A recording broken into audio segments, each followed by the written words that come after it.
Good.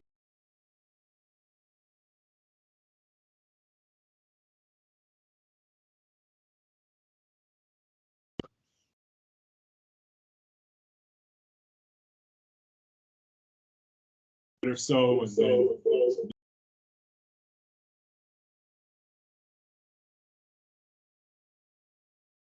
sounds like we might have an echo. Yeah. Okay. Check that back. So we're good now? Yeah. We're Okay, good. Yeah. So we'll get started in about another minute or so.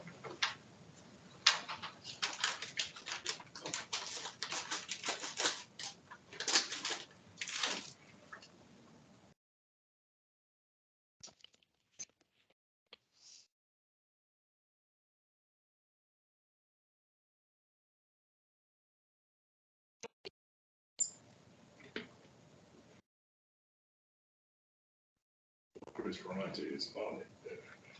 I can't keep up with him.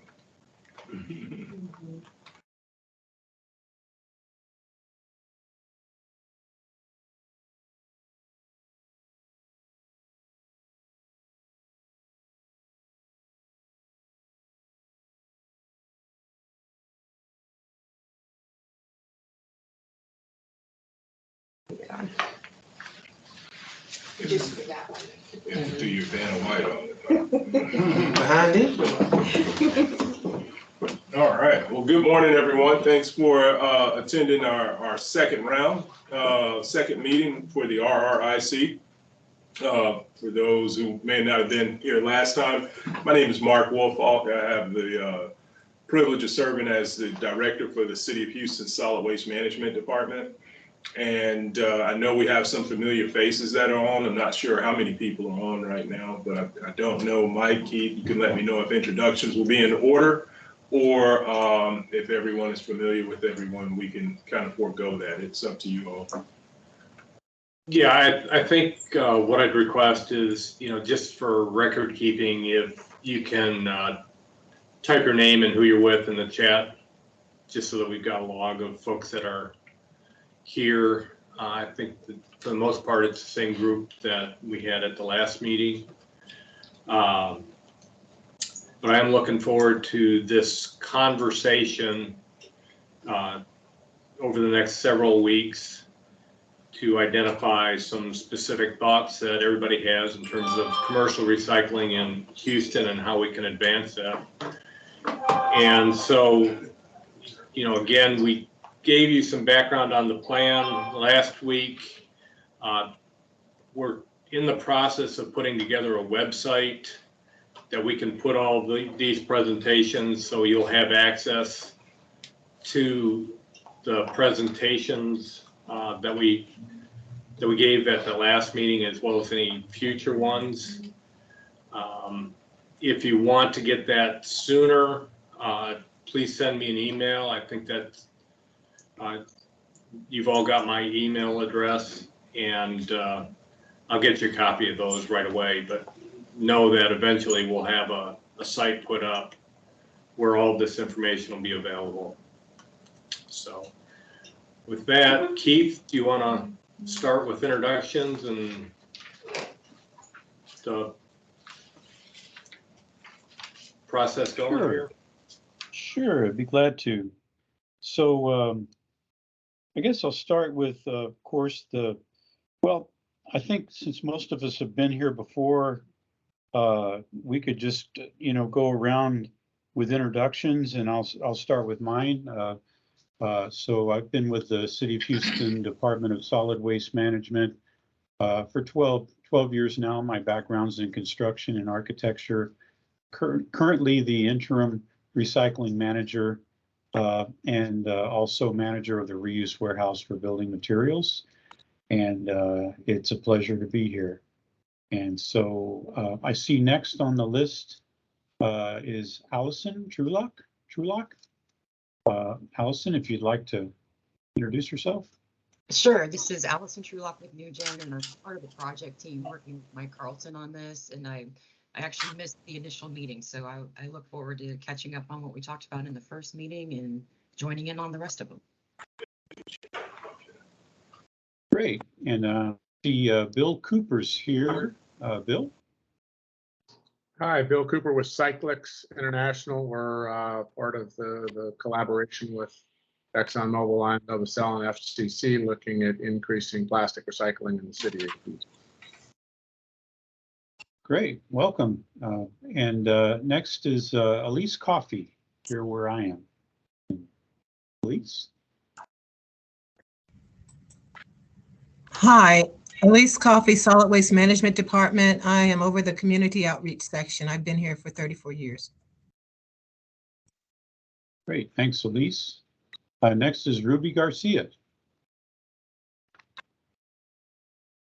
Hi, good morning. Ruby Garcia. I work for Solid Waste with the Recycling Division. Great, and then we have the first of one of our presenters today, Jason Harmon. Jason? Yeah, good morning, everybody. Jason Harmon, FCC Environmental Services.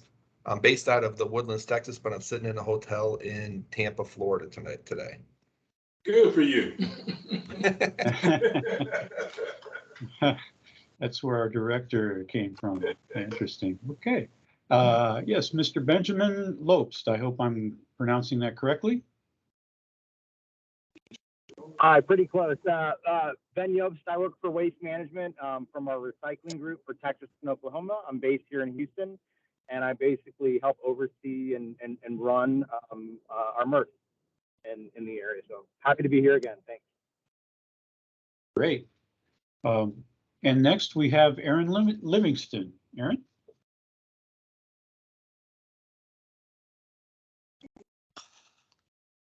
All right. Hello, everyone. Sorry I couldn't get my mouse to work, but I am Erin Livingston. I work at the Houston-Galveston Area Council in our solid waste program.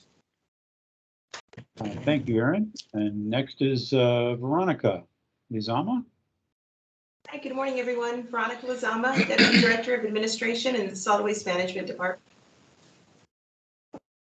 Hey, Keith, let me interject for a second. I'm sorry. Whoever introduced themselves I think it was 2 introductions ago, it was a MRF. I didn't hear. Who were they with? Waste Management. I'm sorry. Okay, thank you. Mm-hmm. Yeah, Benjamin Yobst. And Gotcha. okay, and I'm getting back. Oh, yes. Next is Bruce Magnuson.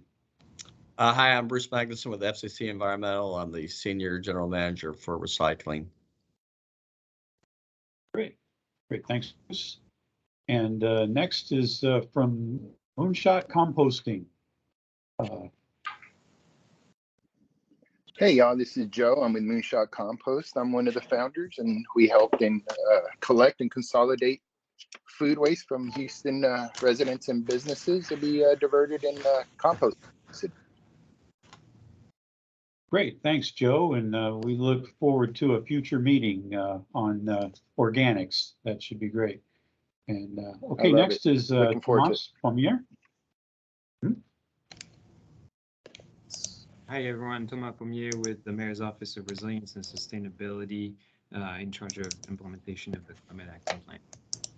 And also part of the recycling collaboration with the working team, working with colleagues from Exxon, Lyndale, FTC, and Cyclex. Okay, great. Thank you, Tomas. Next is Richard Johnson.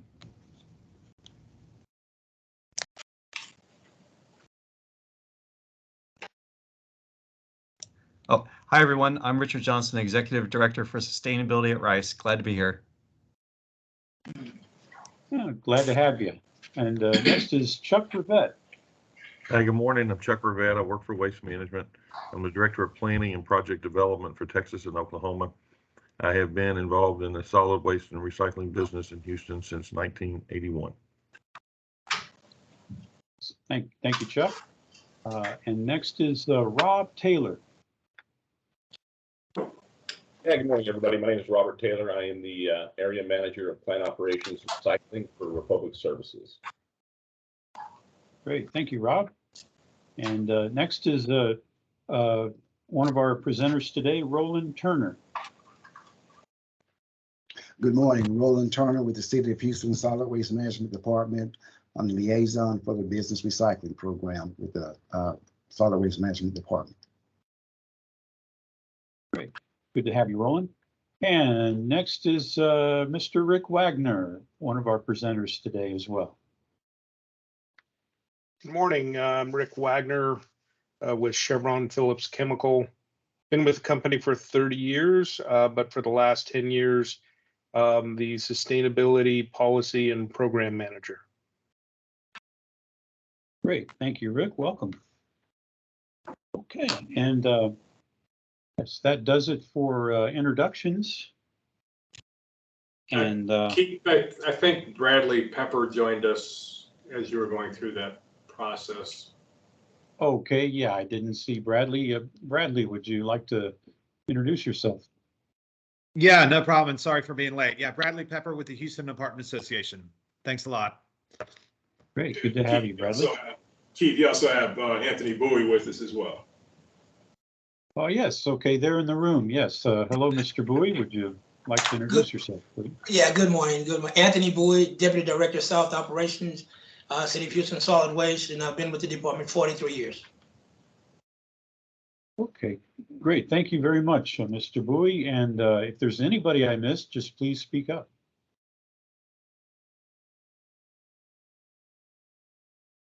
I think you got it covered, my man. Okay.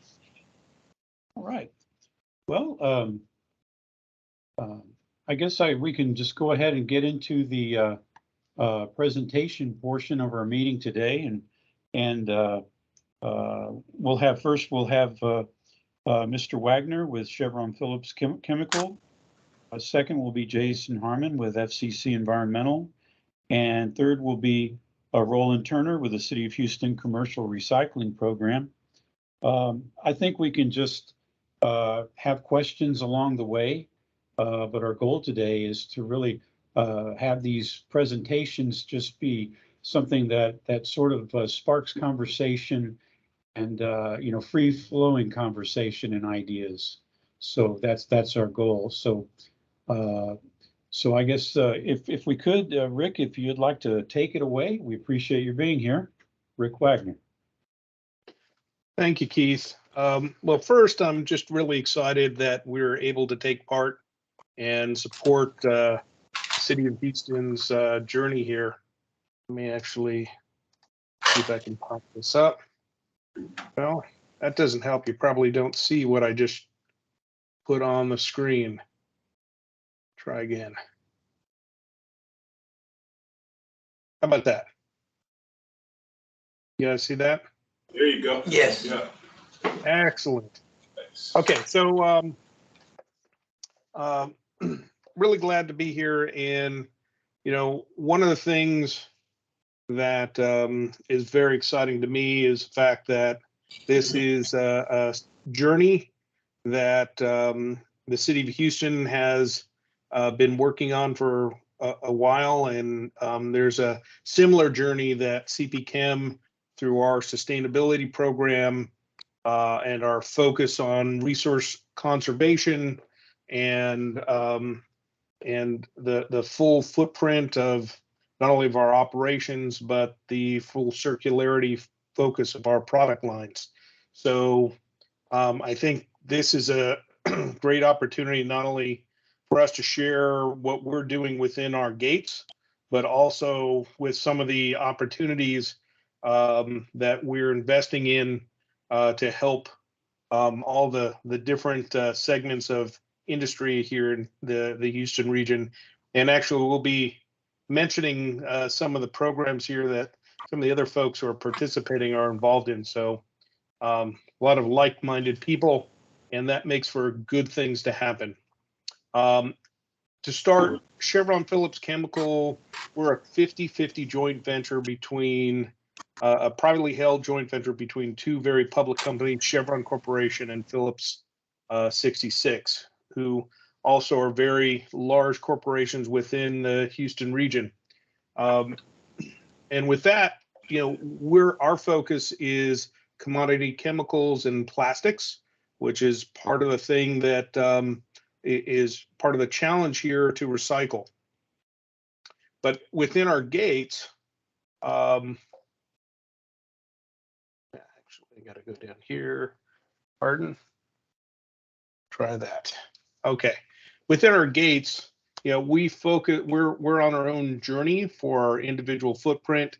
We've been focusing on a paperless office journey. We've developed recycling centers within our businesses to not only to help recycling within our offices and our facilities, but also, our people work within, live within the communities that we're in, and we've been helping them recycle their materials that are difficult to recycle. We process the plastic that is off spec, or if there's other operational issues, we make sure to recycle and reuse that material as much as possible or reduce the cause of that happening. We also focus a lot on metal recycling and pallet recycling. In the hazardous waste space, which is there as well, we focus first on what can we do to reduce, what can we do to reuse, and of whatever we can't reuse within the gates, what can be recycled, and then at the end, waste to energy. And this is it's hazardous waste is a big challenge because some things that are fairly difficult. And within our gates, I'd say the number one issue is communication. And I'll say this again later on. Getting our new employees, and we have contractors coming in and out of our facilities, and getting the knowledge of when you're using materials, this is what you can do to recycle, and take opportunities for this, or make decisions when you're running projects to recycle. That's always a challenge. I've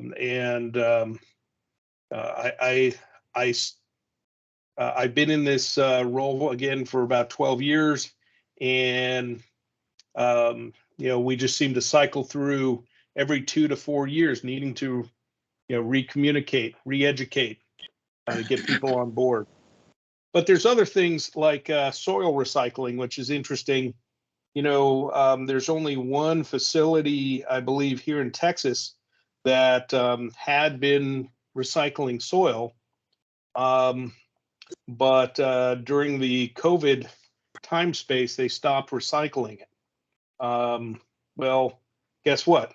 All that soil that we used to get recycled, it's going to landfill now. Now, we got a lot of industry folks here that if they knew that there was soil recycling, they have the same challenge. If they didn't know, like originally, I didn't know that we recycled our soil a few years ago. But when I learned, it was like, well, that's great to do. But without that ability, that's a challenge. Another one is pallet recycling. And there's two pieces of that. One is just recycling of the pallets themselves. And some vendors do it, and depending where you are in the region, it's easier or not so easy. But when you have damaged pallets, we find that it's challenging sometimes to maintain the grinders, or to have the market to take the ground down pallets and sell them for the fiber. So sometimes it's valuable, sometimes it's not. And if it's not, guess what? It goes to the landfill. That's something that industry in this it's a cross industry issue. Everyone gets pallets. It's also some types of plastics recycling. Polystyrene is one that comes and goes of its availability to be able to consolidate. And part of the thing is having the availability of the right mass of material to make it economically feasible. Individual companies or facilities may not have enough, but if you're in a business park or a reasonable region, there might be some value to do that. And but right now, that's a challenge for us. And that goes down to the bottom one, the value of unsorted materials or cost of pre-processing. Metals, right now, we sell the metals together as a mixed slag. Not a lot of value. Some of our plants can pre-sort some of it, and they get better value. Learning of best practices or having the opportunity to get better sorting of metals actually gets greater value. And the more pre-processing that you can get, the better value and the ease of selling it out on the market. That's the same thing for plastics. In the commercial realm, one of the things is that most of the plastics that we utilize in business is pretty steady of what type it is and what is, and what format it is. Whereas in your residential, it's always changing by seasons and other market fluctuations. But business, it's fairly steady, and being able to pre-sort that or selectively take certain streams like stretch wrap and sell that specifically, that actually brings greater value. But you don't always have that opportunity. But here's why you really asked me to come here, right? And that is, what are the things that we see would be good considerations for the city of Houston? And I really think best practice sharing on how to communicate to your employees and keep that as a living practice, which, so on the third piece there, communication. But also things about understanding where are the opportunities to recycle different things. So knowing, hey, here are these vendors that you can recycle soil, or that you can recycle different types of metals or pallets or catalyst, other kinds of things, and not be something that is gee, I have to rely on someone who's been in the industry 25 years. Unfortunately, for us, we've had a lot of retirements recently. So that means that a lot of those veterans who had all of that stored knowledge we don't have that as much more. So being able to understand what our opportunities were for recycling and such is I think would be great. As well as for us to share our practices, we'd love to do it, and we actually do that, and we'll talk in a moment. The first and third fits into the second one, the market and services marketplace.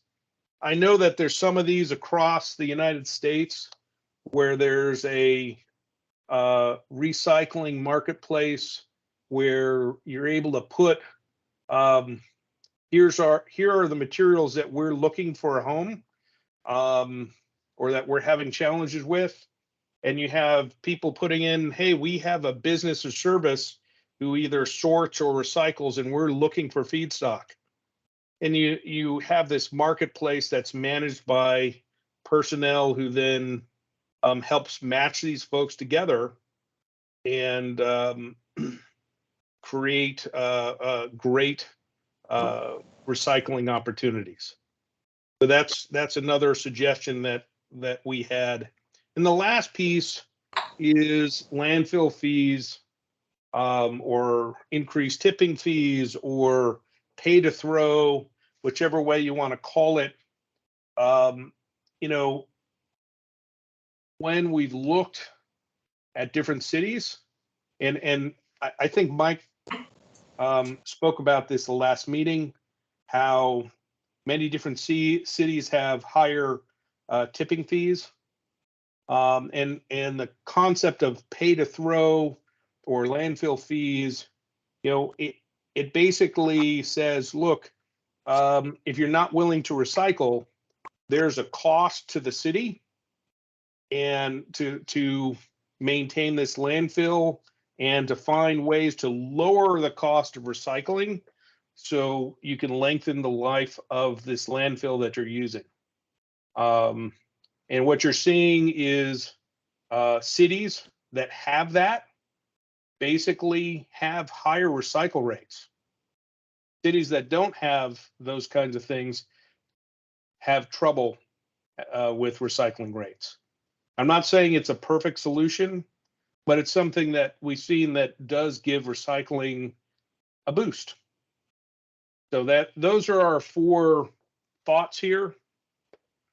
But what I wanted to also add is, we've got some skin in the game as well, that we're making investments in recycling for other industries to be able to recycle the materials that we use. And one of the things that we are highly invested in is advanced recycling. A number of our peers are as well. We see this as a complementary piece of the future, and I'll talk about that in a moment. But we also have invested heavily into the Alliance to End Plastic Waste, which the goal is to end plastic waste, make sure it doesn't reach the environment, and also to increase circularity. Both of those things together. Here in the United States, it's a more focus on increasing circularity. Out in Asia or other developing parts of the world, it's to divert plastic waste from the environment into a managed system. Of course, so we have Cyclics on the call here. So we're part of the Cyclics consortium, and we support them. So thank you for participating, because we feel that your program is a good program. We've also invested in technologies and practices, Material Recovery for the Future and Flexible Film Recycling Group. Both of those are different ways to approach film recycling. One is using regular technology, off-the-shelf technology, to add machines and systems into an existing MRF that enables film recycling at the curb. And they've had some very good success with that. As well as the WRAP group focuses on front of store recycling of films.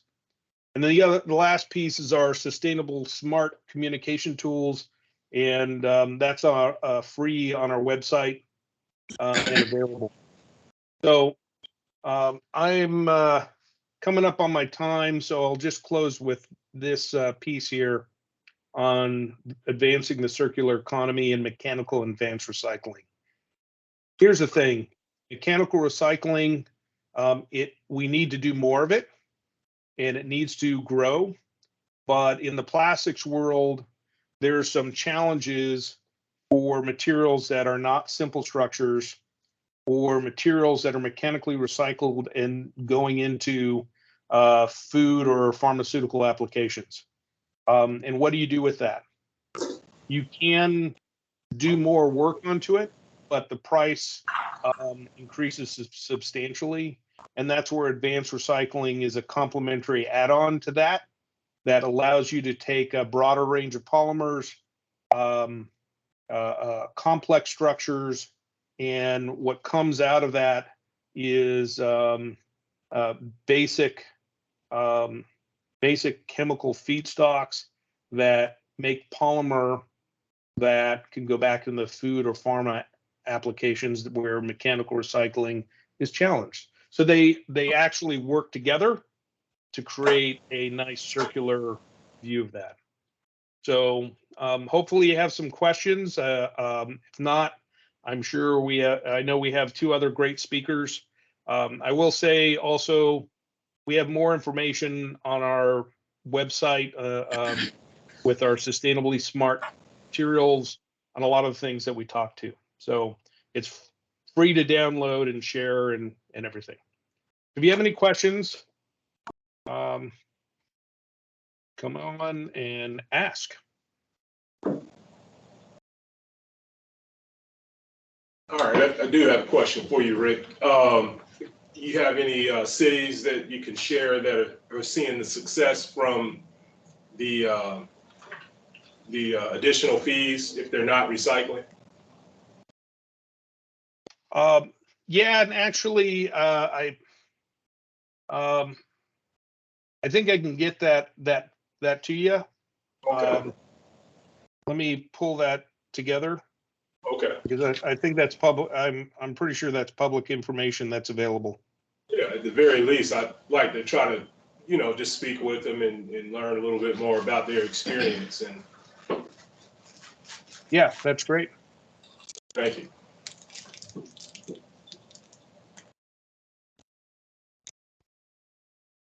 Rick, this is Mike Carlton. You'd mentioned early in your presentation, you've got recycling centers for businesses.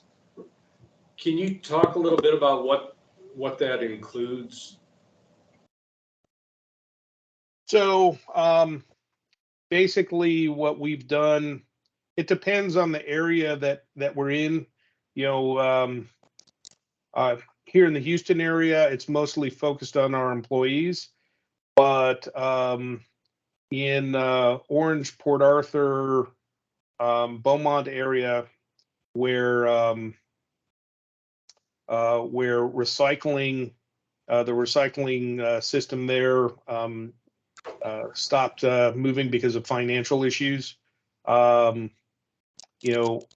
We've opened it up to some other businesses that are nearby that we go and recycle some things together, because there's just no the local stuff is not available. So just the key thing is, where you can work together with other companies to create the volume, where doing, getting a truck full and shipping it a decent distance brings value. That's the key there. If you only can fill a quarter or an eighth of a truck, that's a lot of waste. But if you're able to get enough folks together to make it worthwhile, or make it worthwhile to have a compactor or something like that, or that allows you to do stuff. And I think that's an interesting option to have, like in business parks, for some materials. But again, it's about communication and having a group like this to talk and share the challenges and find like-minded people close by to say, hey, let's work together to make this happen. I'll take you up on that, Rick. You mentioned that you were recycling soil. Can you tell me a little bit on that? Okay, so I'll be honest, I don't know too much about that part. No, I you're know fine. a lot more about plastics recycling than soil recycling, Sure. but Sure, I'd be and I was happy just- to connect you up with folks who do. Well, sure. And I just didn't see the food recycling or the food diversion, and it obviously perked my interest, and I just wanted to ask about that. We partner up with, I guess, with one of your family companies, Phillips, and I was just going to throw that out there. I wasn't sure if that's what you were referring to, like food scraps does create soil or compost, and that's what I was just curious. Now, this is more, this is like construction soil. Got it.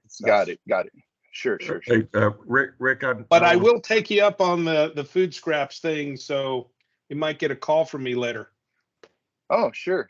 I'm pretty proud. We just crossed our $1 million, or I'm sorry, the £1 million mark for the city of Houston.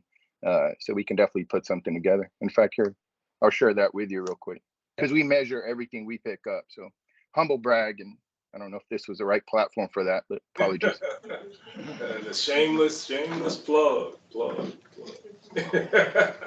Chuck, I think you had a question.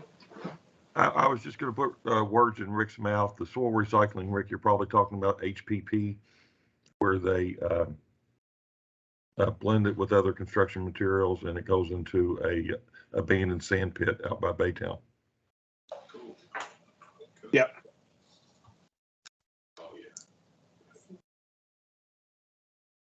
And Chuck or folks from Republic, have you been involved in any cooperative, like you mentioned, business park type applications for recyclables at all? Is that something that you're seeing happen at all?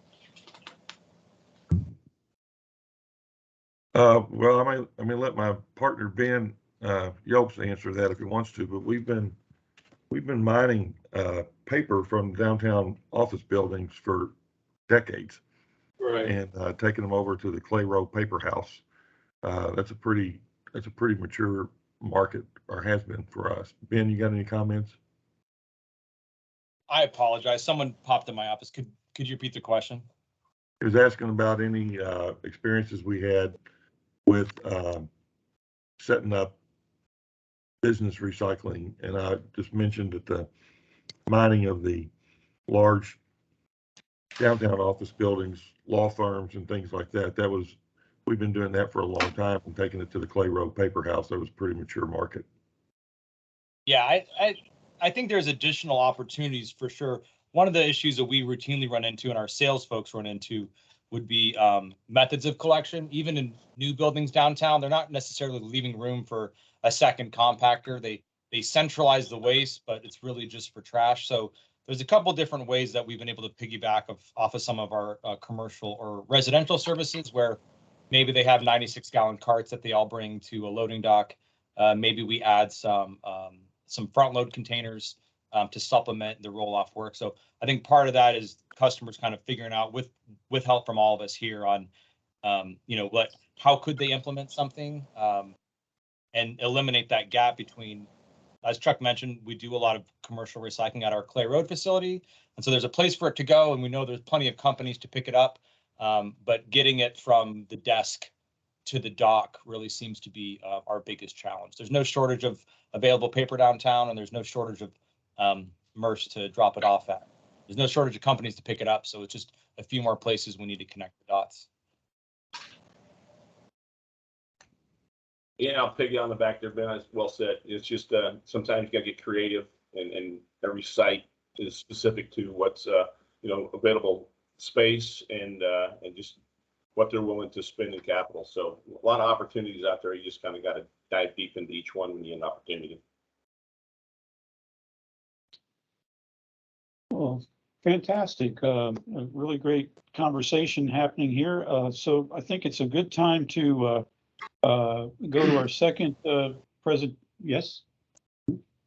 Somebody? Oh, yeah, we'll go into our second presentation. Mr. Jason Harmon with FCC Environmental. Jason, if you'd like. Yeah, thanks, Keith. I tell you, Rick made me look bad, with the, great presentation that he had. But no, it was excellent and good communication and conversation around that. Jason Harmon, I'm the sales director for FCC. So essentially anything related to commercial sales within the organization, you're probably going to go through me at some point. Work really directly with Bruce and his team too, in regard to what we're talking about today is really enhancing recycling. What I specialize in my team is really the hauling piece. And I think it just came up, we're talking about how it's actually getting to some of the facilities and offering different solutions as it relates to, the containers, which would be front load, open tops, which are like a construction style dumpster, or even compactors. I think that came up on the call as well. So, we offer the hauling piece, and then Bruce may have mentioned this in the last call. We also own two MRFs here in Texas. One MRF our materials recycling facility is in Dallas, and one is also in Houston. So another shameless plug, I think Keith, you mentioned it. So each of those MRFs in the last 4 years were the MRFs of the year in in North America. So we're really proud of that, and that was celebrated. You probably saw it in some of the waste magazines and so forth. So, I just jumping into the questions, I guess before we do that, it didn't seem like everybody's very shy about speaking up and asking questions. I've been in the business, I guess, 10 years, spent some time at WM. I started the commercial division here at FCC. So, but there's a lot of experience here. So I think what the city is really looking for is kind of us gathering our thoughts and sharing our best practices and so forth. So if anybody wants to add to some of these different best practices and different things that we're doing, please feel free to speak up. I'll probably lean on Bruce from a technical side. He's got a plethora of experience with the recycling. But I just kind of run through the questions. Keith had sent out, I think everybody has them. The first one was, what are we doing, I guess, our members of our organization to really reduce waste and increase recycling? So this is something that we mentioned to every customer. So any commercial customer, we offer single stream recycling. So, obviously anything dealing with paper, metals, plastics, we even do some glass. So anything dealing with that, we offer them solutions, and we want obviously to quote unquote feed our MRFs. So we want the material.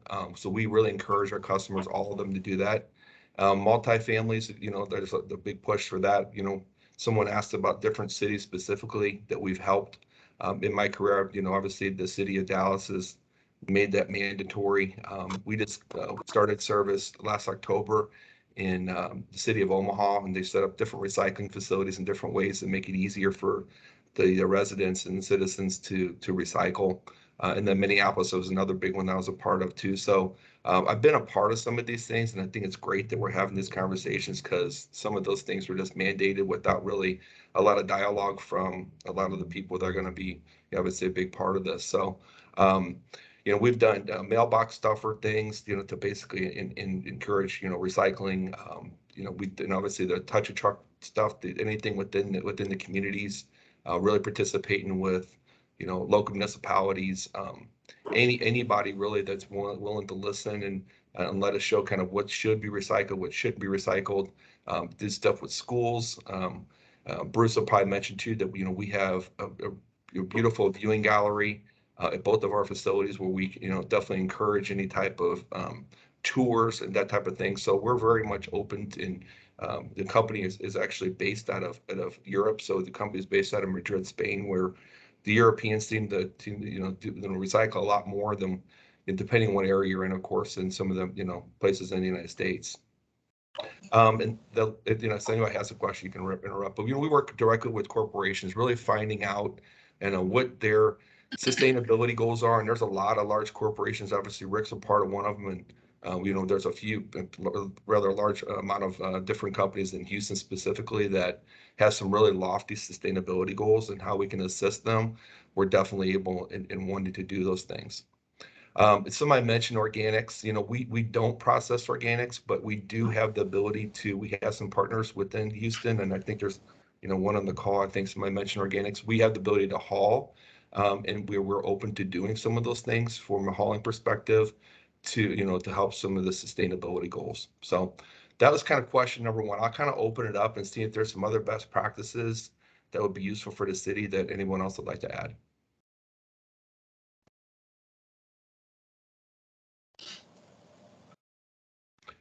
Question number two was proposed that what do we see the major barriers of increasing the amounts of recycling material?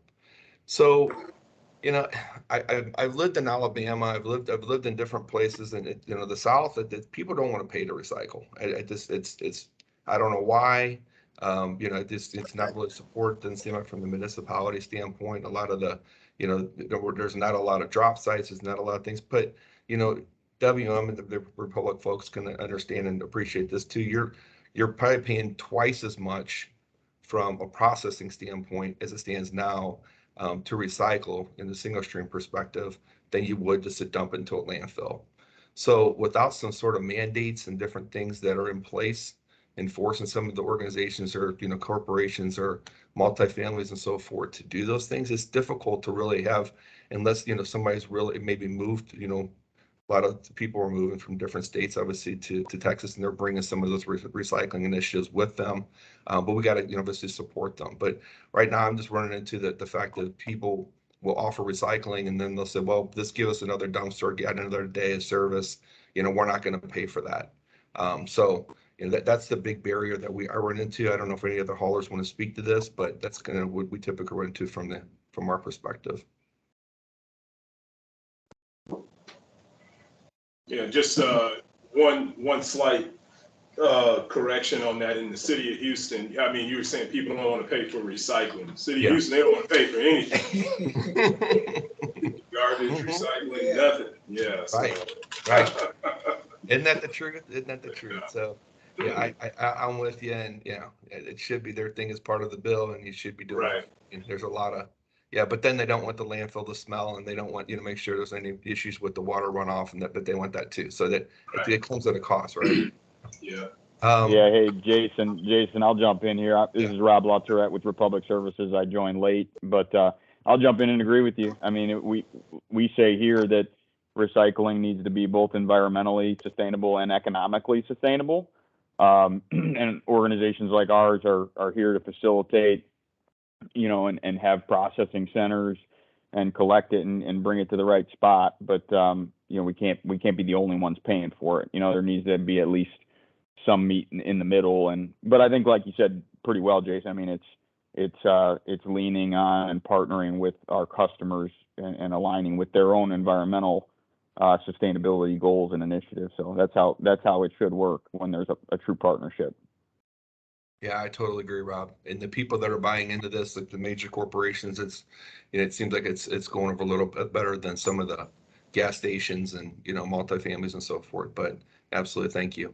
The number 3 was, I think, related really to the technology piece. So really, what are we doing to support that now and maybe in the future? All of the haulers, us, WM Republic, have what they call third eye technology, or there's some sort of a maybe a different brand, but basically it's a 360 view of a truck. And then inside that, there's also take pictures on the front when they're actually from a front load dumpster. You can see the contents, when you're getting ready to pick it up, and as it's, dumping or unloading, obviously into a hopper. There's pictures that are taken then when it's actually in the hopper. So that's one of the things that we're doing to help, mitigate some of the contamination, obviously, that's going to happen. We don't want that. Bruce and his team, they do allow for some contamination because it's just going to happen. People think a half-empty Coca-Cola plastic, bottle is something they can recycle. Well, you can if it was empty, but there's a lot of that goes on, and they just don't even really know what's happening. I'm going to have Bruce really speak to the technology that's going on in the plants. We're constantly making upgrades. To really, there's robotics that's involved to upgrade the processing, the speed of the processing, the different types of material. But again, I think Robin mentioned, there's also the cost of those things. So Bruce, I'm going to turn it over. You want to explain to me a little bit more what's going on from a technology, perspective and within the plants? Right. I mean, I think the most proven technology that really works is the optical sorters, which most modern MRFs have. Pick large amounts of various commodities at speed. The robotic technology is probably lagging. It's coming along some, and then the right application can be effective, but it still won't pick nearly as much as an optical sorter. And another piece of technology I've seen that's improved is the different glass systems. I know a while back, the city of Houston wasn't recycling any glass. And, when you're dealing with, hundreds of tons a month of glass, it can be hard to get it clean enough so it's not a big burden for you cost-wise. Both our sites are gold certified for glass, so our systems actually get the glass clean enough that we actually get paid for it, where a lot of sites you have to pay to get rid of it. So that's been a tough nut to crack. As far as, just because there's a lot of glass by weight, it adds up really quick. So, and I think we as a company, we want to keep kind of pushing the new technologies, what can be done to make it, improve the quality, do it faster, do it safer. And so we are continually looking for, what's the new thing we can do to try and, push the envelope and, make our MRFs, a little bit more efficient. So, and none of this, I'm sure, is a surprise to anybody on the call that is familiar with recycling, but the technology piece is really big just because, ideally we're going to have people recycling more and more, and companies recycling more and more, and multifamily units are recycling more and more. And without that technology, it would, you could get overrun rapidly. So really a key component. So. I have a question for either one of you. For the commercial loads that you're bringing into your material recovery facilities, and this go for Waste Management Republic as well, are you handling the commercial loads different than what you're handling the residential single stream that comes into the facility, or is it all go into the same process? And are you seeing more or less contamination from those commercial waste streams? It depends on the material. I've done it so where, the commercial loads, if it's coming from an apartment complex, it can be really dirty, in which case you're just going to run it over with your residential recycling. I've also had loads that are pretty clean, and I've run it over a separate commercial line with far fewer people, or sometimes you can kind of scalp out the cardboard and just bale that and then shove the rest of it on the line. So I think it just kind of depends on the mix. Those loads tend to be heavier in cardboard, but the contamination can be just as high or higher than as a residential material. So it does kind of depend, on a case-by-case basis. You have to kind of, take a look at it and judge it and say, yeah, we'll do this with it or that with it. So I don't think there's any one stock answer. It just depends on it can vary load by load. To add on to what Bruce said, I mean, a lot of it will depend on the design of the MRF receiving it. Some MRFs are able to handle all types of materials. Some MRFs might be just designed to handle residential, and some might be just designed to handle commercial. We are seeing an increase in the amount of non-fiber, especially non-cardboard, as businesses continue to try to recycle more than just their cardboard. And in fact, we're building a brand new residential facility in Houston right now. We have a commercial facility, and once that new residential facility is live, we will be on a customer by customer basis, or from a commercial standpoint, a route by route basis, auditing the loads. And to Bruce's point, if it's north of a certain amount of cardboard and the contamination is pretty low, we can run it on a commercial line with fewer people. But if the contamination is significantly high, and or it's from a multifamily or a business that has under 50% cardboard, and there's a lot of bottle and cans and glass in there, then we might actually run that through a residential process as well. So it's really coming down to even small areas of town have drastically different compositions. Different types of businesses have different compositions. And then, of course, depending on the MRF that it's going to, you may or may not have options in how it's processed. I just have a follow-up question, if I may, from the different haulers that also have facilities. Do you ever, on commercial routes, try to route by type of business, or is it strictly based on, geography?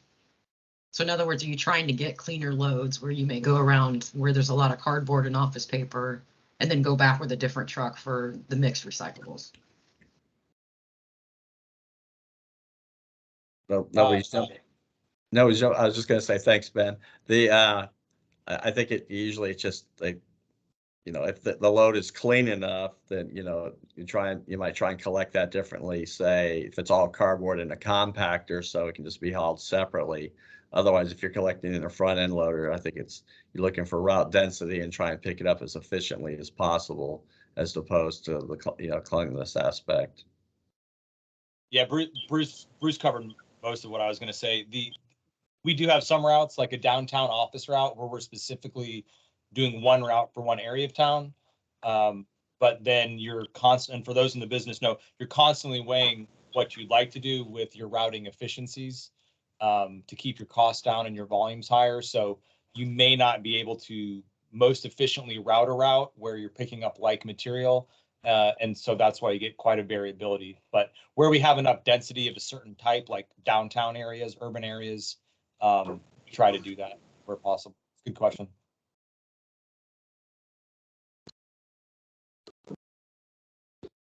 All right. And then the last bullet that I had was really, what can the city do in terms of policies, programs, infrastructure development to help address some of these issues? And I think, this from the historicals that I've had, really educate and education, and that can come in a lot of different forms. We're in a technology world, right? So, any links to websites, advertising, really anything that anytime there's any type of we have a pretty darn big rodeo that's out that comes through town every year. Anything which really that's getting the public involved, and this really enhancing the education piece, I think is really important. And mandating change. I think this where we're at this point of with that, if we're giving people options, it just doesn't seem like they're the path of least resistance is typically what everyone's going to do. One thing I was thinking about too that kind of came to me today, which I'm seeing a lot more in Dallas, and this may be something that some people are not really privy to, is this a lot of the lead construction projects that they're doing, and really what they're doing at that point is as opposed to getting a dumpster. And I think someone mentioned about making sure you have room before this, but getting a dumpster and just throwing all your material in any type of construction projects, they're separating the material. And so obviously just trying to pull out any of the recyclables to really enhance, the recycling options and so forth, as opposed to just throwing everything into one single dumpster. And then obviously that's going to end up in some sort of transfer station or a landfill or some sort of a construction debris landfill or whatever. But there's some different ideas that I was thinking about to really enhance it. But really, I think it all starts with education and beginning to make that shift in people's mindsets. So that's all we have. Like I said, we're open for questions and comments and so forth, but I appreciate the opportunity. So Jason, maybe I'll just add one quick comment on the end of that. It's Bill Cooper from Cyclix. One of the things that we're focused on is trying to find ways to take all plastic and sort them out. And to your point, if there's a dumpster or take back program that plastics can be separated in, you put all plastics in there, don't worry about what they are. Now you need the facility to handle that, but happy to cooperate. We are building one to handle that down in Houston. We're not interested in taking the mechanical, so we can find out, put that into the mechanical places in either in cooperation with FCC or other, and then significantly increase the ability to recycle the other types of plastics. So that's one. Yeah, absolutely, Bill. I think there's working with Bruce and our team. There's a lot of outlets. You may have some, but there may be some other outlets for that. And I know that's a big initiative right now. I'm hearing a lot about plastics, and I think it's come up several times on this call already today. So, but yeah, I would be more than happy to partner and do whatever we can to work with you and your team. Great. Well, we're in pretty frequent conversation through the City of Houston collaboration and others. So I'm sure we'll be in touch. Yes, sir. Yeah. So I'd like to maybe get some clarification and kind of what I'm hearing. Is a consensus from majority of the processors that if the material could be pre-sorted prior to getting to the facility, that it would have more value? Is that kind of like the consensus that I'm feeling? It depends on the material. I mean, if you can keep cardboard separated, that's the most recycled commodity. That's really nice. But as far as the containers and things, if you have large quantities, I mean, that's a lot more effort to do. So that may not be practical, but like I said, just keeping cardboard separate, or if you place or location generates a lot of large amounts of paper, keeping that separated can be done, and that does increase the value. But if you've just got a little bit of this and a little bit of that, then, you know, sometimes the best option is just to commingle it together. Okay. Gotcha. Okay, yeah, we've got Rick. Do you have your hand up there? Yeah, and I just wanted to chime in. I mean, that's exactly the experience that we have at our facilities, is that if we can pre-sort in a large enough volume, we get significantly better return for the amount of material that we put out in the market. And where we don't have enough, it's where we look for other folks in the community to at least try to see if we can consolidate to get that volume, so that it makes it worthwhile to do the pre-sort. Because yeah, Rick, fully agree. Yeah, Rick, a lot of things too that we're doing, you know, and Rick and Bruce's team, you know, when we pre-sort it, we can really help out, you know, with the sustainability goals. Like you can really identifying the tonnage and the diversion rates and so forth associated with that when it's sorted. So absolutely. Great. And yes, Ben Yopes, you had your hand up. Yeah, hi. The one thing I wanted to add, you know, we've done you know, hundreds of new program rollouts across the country, and some of those are where people are recycling for the first time. But we have quite a bit of data now, and which we're happy to share. But we see a direct relationship, inverse relationship between the upstream or user sorting of the materials and the volumes. When things are commingled together, we do see residue rates, contamination rates climb accordingly, but we see source separated to commingled recycling rates vary by about a factor on average of about 3x. So when we're converting communities from source separated or dual stream type material into your 96 gallon single stream material, we see participation rates and volumes go up about threefold. And yes, while contamination rates do go up into, you know, on average, the high teens to mid 20s, that's still more than offset by the increased amount of material. So I think you're going to continue to, especially with a lot of facilities having a lack of doing that source separation, as Bruce mentioned, you just may not have the time or the resources or the space to do that. So I think we've seen, and Bruce can, or any of the other processors can chime in here, I think we've seen that we need to get contamination down, but we're solving a commingled issue through technology. I think it's much easier to have an optical sorter unit sort 1,000 items a minute on the back end than try and encourage 1,000 people to have 10 different containers on the front end, because that also makes the collection method harder. We're all used to the historical split bodies and, you know, and the multi-bin trucks, and those just add further complications to the equipment. They increase the collection vehicle cost, et cetera. So I think most of the industry has settled on, we need to fight the bad part of commingling, which is the increase in contamination, but otherwise it really needs to come through separation technology on the back end, with some exceptions. I think even though we're designing systems now, and, you know, most of the processing companies are building systems that can handle the film material, there's always going to be items that are just much better sorted at the place of purchase. And some of the previous callers have already talked about examples of those. So thanks. Thank you. I was actually trying to set a bait and trap for you all, for the processors, but you all didn't take it, which is a good thing, because it's just my opinion. I just, you know, looking back at the time that I've been in the industry, and where, you know, you actually had sorting at the curb, and, you know, the materials would come in, I'm pretty sure, you know, a lot cleaner than what they are now. And then, you know, I'm gonna call out Waste Management, because that's who I was dealing with, you know, down in Tampa.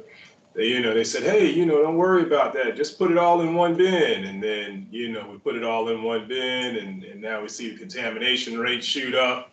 So I was waiting on y'all to say, no, we want to sort it now. You know, we want it clean. And I was going to say, gotcha, you know. But seriously, I think just trying to find the best of both worlds is where we're at right now, right? Where it makes sense, you know, maybe if we happen to come across an industrial complex and they have the space in the room or maybe 2 or 3 different types of containers, and they can take, you know, different types of commodities, then it may be to its advantage where, you know, maybe if you're dealing with a smaller segment or, you know, a larger population of sorts, you know, the commingling may be the best way to go. So, yeah, so I'm glad that collectively we're trying to find the best of both worlds in there, and we see the benefits on both sides. Okay. Thanks. I want to leave enough room for our next speaker and appreciate your presentation, Jason. Thanks. Thanks. Keith, do you want to introduce? Great. Yeah, great. Actually, thank you, Jason, very much. Really good. So, yeah, so now we'll turn to Roland Turner, who is with our own City of Houston Department of Solid Waste Management and the Commercial Recycling Program. And I'm going to share my screen so that you can do your presentation here in just a second. We'll kind of shuffle around and okay.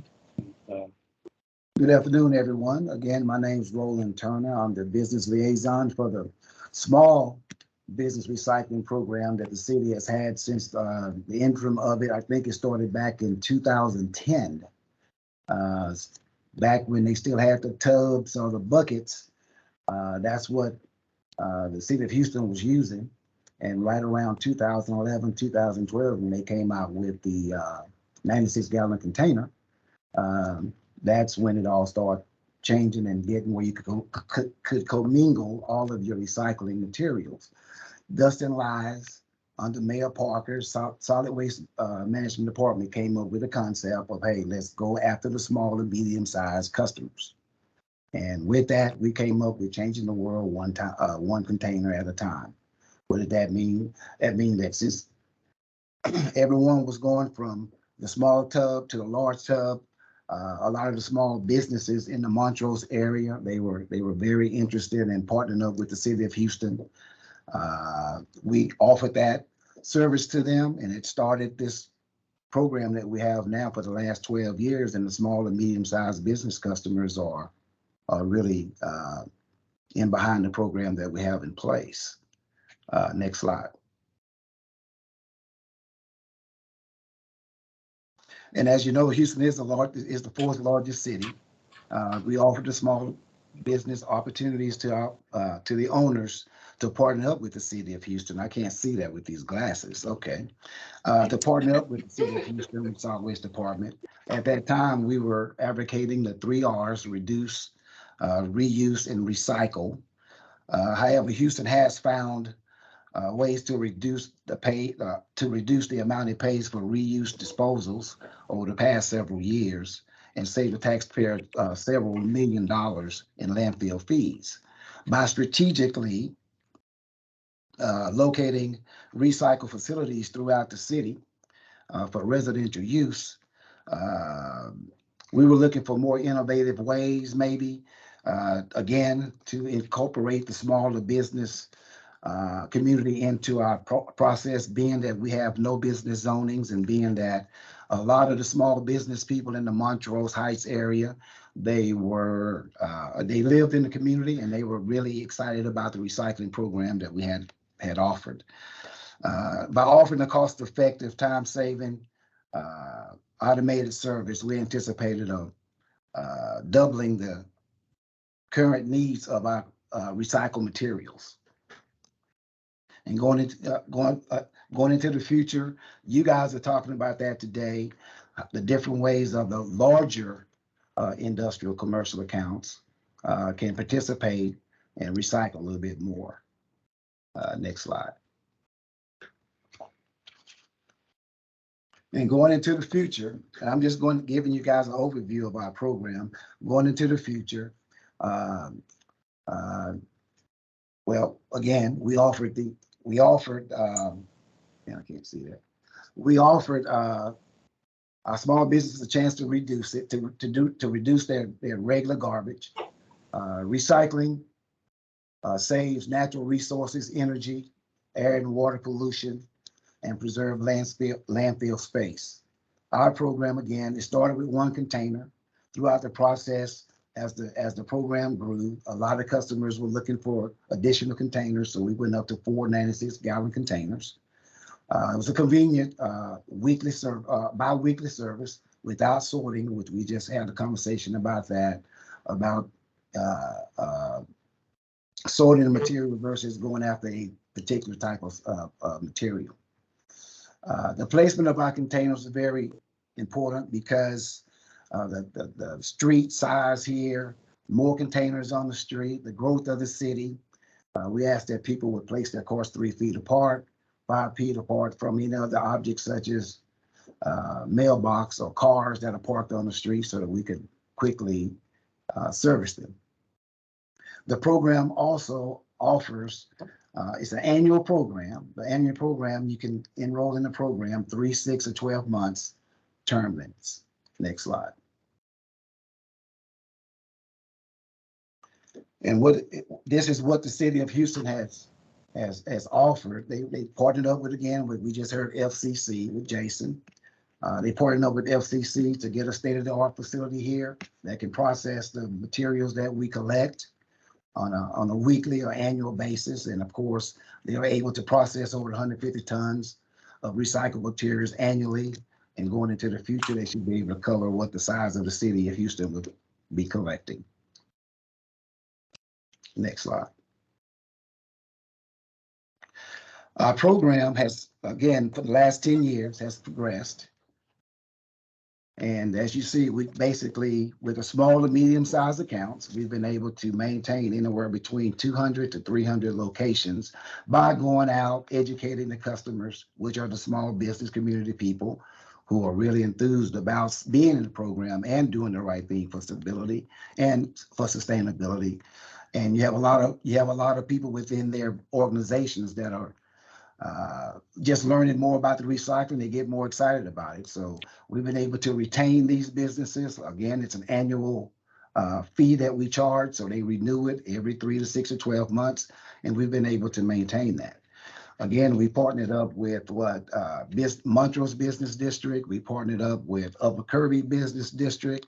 We partnered up with the Downtown Business District at one time to see how we could work with them and in a more concentrated area.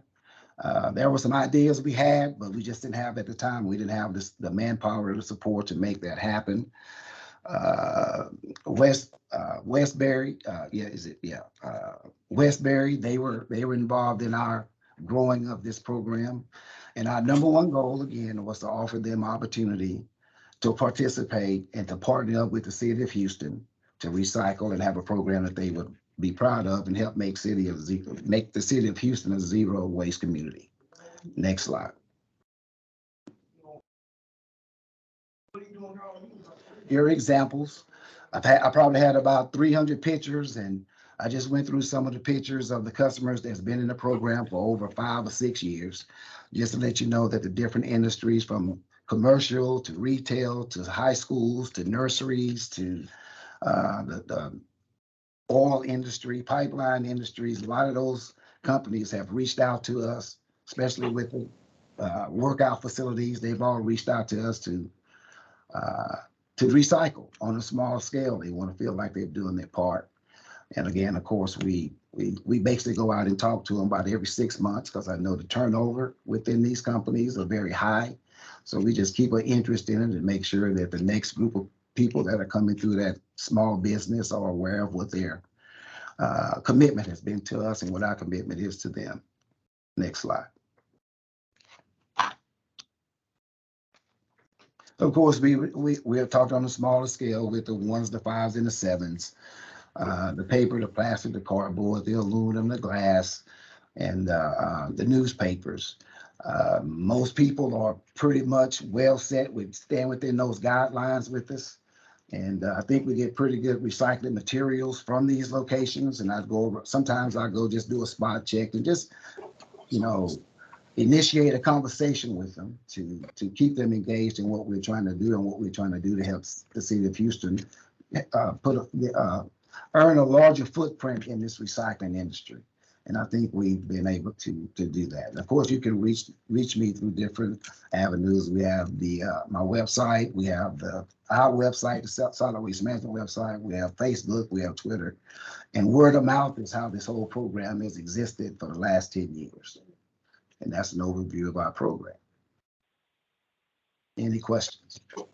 Hey, Roland, let me throw one at you. I got to get out real quick. I didn't realize time was flying by. I'm having too much fun here.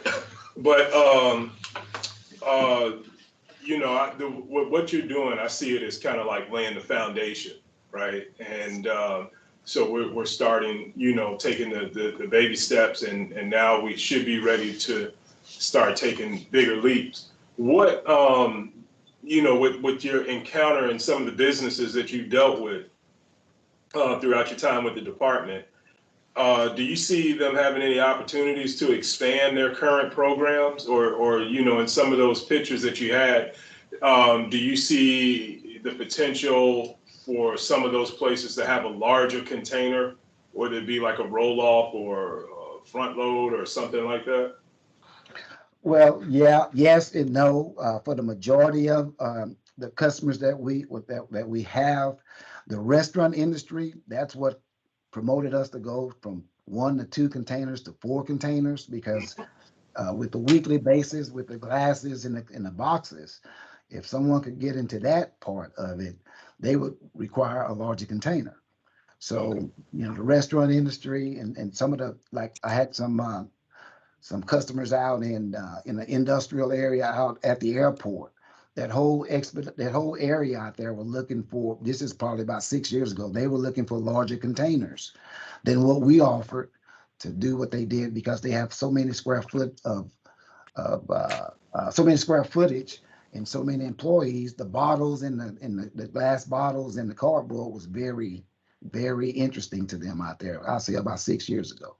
Wow. So, yeah. Okay. So yeah, see, when I hear that, I guess as the director, or you know, I hear an opportunity, and when I look at the equipment that we currently have in our fleet, i.e. roll-offs, you know, and roll-off boxes, it sounds like we might have an opportunity, you know, maybe to more seriously consider that, you know, in the near future. Yeah, because when I was when I dealt with the downtown district, one of the things that I would have liked to have had an opportunity to do was to have centralized locations where we could drop containers off and have them picked up before maybe 7 o'clock that morning or 6 o'clock that morning, and they were running with that for a while. But again, we didn't have the infrastructure at the time to even consider it. It was just a thought that made, you know, because downtown has a lot of paper, a lot of cardboard that really probably is just being wasted. All right. Thank you. Any other questions for Roland? Yeah, Roland, cool program. How do you guys go about incentivizing the business owners to participate? Is it a supplemental charge or a taxation of some kind? Yeah, good question. Like, again, through our website and our media, but also word of mouth. And yeah, there is a fee involved. It's each container is about $30 each, and each additional container after that is like $19. So yeah, there's a fee. I guess the annual fee is like maybe $300 and something for one container, all the way up to $1,000 for 4 containers. And a bi-weekly service, I mean, it's affordable for what they're looking for. And a lot of people are, like I said, we start them off with a 1 container, and I go back and work with them to get them to grow into maybe 2 to 3 containers, and that's how we maintain them and grow with it. Yeah, and you just they have less solid waste then at that point, and need less service on that side. Absolutely. The goal is to reduce their regular garbage and increase their recycling. Have you guys changed that rate very much or materially in the last 10 years, with especially the fallout in 2017 until 18 months ago? Yes, the city has a annual fee that it goes up annually. So it started at $17 when I came there originally, and we've already moved it up to $29 for that first initial container. And we also have that program over into our regular garbage sector as well. There's a small fee for commercial accounts because the city of Houston, like the director Will Falk said, don't want to pay for anything. But they do pay for, the small businesses will pay for their garbage and their recycling. You go out and talk to them. Yeah, well done. Enjoyed hearing about it. Thank you. Hey, Roland, it's Jason. Real quick. So are they limited to what they can recycle, or did they have identified specifically what they can and can't recycle? Yeah, again, the basic things that a household would recycle, those same items, the 1, 5, and 7s, and the paper, plastic, cardboard. And mainly, like I said, the smaller businesses, their thing is they don't want to throw away the paper and the cardboard. You know, and they find our program, even though the containers are a bit cumbersome, and even though they do have to roll it to the curbside like a residential would, they're accustomed to that. So, and I'll go out and walk with them, you know, take pictures of them, show them where to place it, really sell the program to them, and work with it from that aspect, and they just buy into it that way.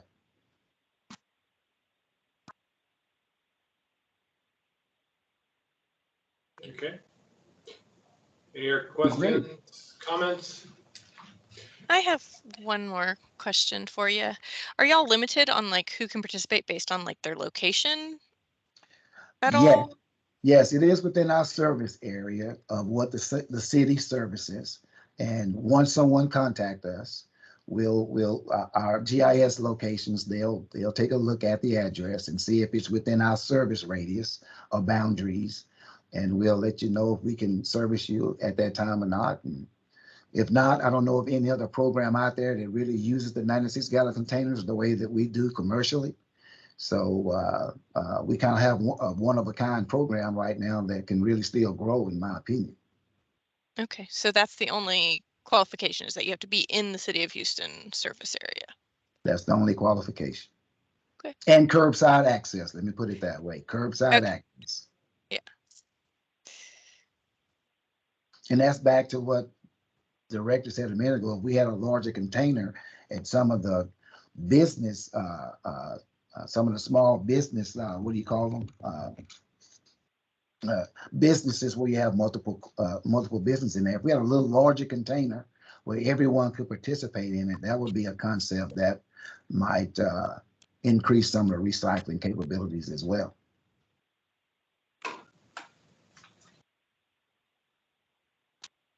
Great question. Thank you. Thank you, Roland. Thank you. You know, I appreciate all the speakers, Jason, Rick, Roland, for taking the time to give this some thought. We've got several pages of notes from these presentations. And Rick, you had mentioned something along the lines of sharing information about sources of recyclables to potential markets. I believe there is a state program, which is a waste exchange program. A lot of that focuses on metals and I would almost call them semi-hazardous materials, but they do include other recyclables. Some cities have adopted programs where the city will try and do that locally, as a way of providing information to local businesses of materials that are generated versus potential markets. And I think that that's something that we'll look at. I know that for the next meeting, we've got, we'll have some interesting presentations, Waste Management Republic, Moonshot, and this will be in 2 weeks. And then following that meeting, Allison, who's been on the line, that's part of our planning team, has been doing some research on what other cities have been doing and to kind of identify, what programs are out there that the city could potentially model themselves after. So I think that will be of interest to everybody on the meeting here, is to see what is happening out there in terms of these type of programs. So that's all I've got. Keith, do you want to close? Sure. No, I just appreciate everyone being here. We're going to be doing our best to provide the presentations, access to the presentations for people, and yeah, just look for the schedule to. We'll be tweaking the schedule coming up, and we appreciate everybody being here. I think it's a great mix, and we're going to have some other cross sections of the community added to it, so it's going to be great. So I really appreciate it, everybody. Yep. Anybody has any questions or comments?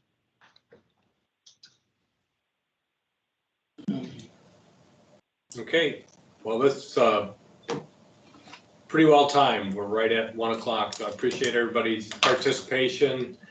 And if you've got any comments or thoughts that you want to share, beyond these meetings with me, again, my number is 214-797-6450.